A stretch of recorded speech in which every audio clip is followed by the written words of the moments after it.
Sup mga kapuso, ito po ang mga ganap na dapat po natin abangan mamaya dito lamang po sa Lilet Matias, Attorney Atlo.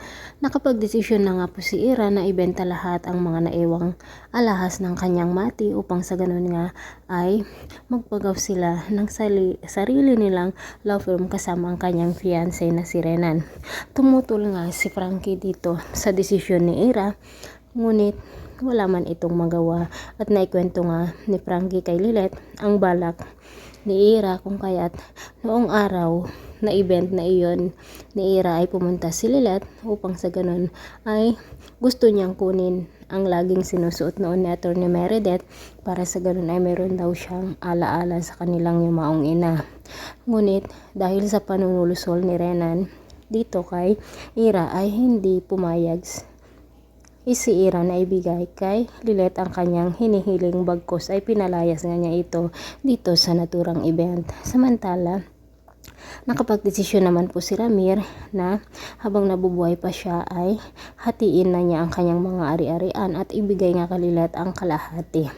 Kapag malaman naman ito si Patricia ay sigurado lalo siyang magagalit dito kay Lilet mga kapuso.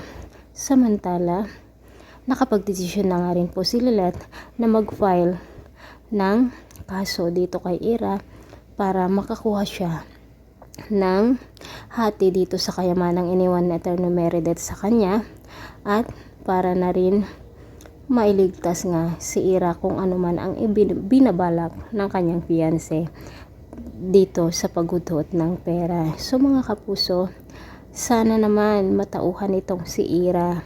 Kinausap na nga siya ni Trixie na hindi pang matagalan ang kanilang relasyon nitong si Renan, ngunit hindi pa rin natitinag si Ira mga kapuso. Baliw na talaga sa pagmamahal itong si Ira.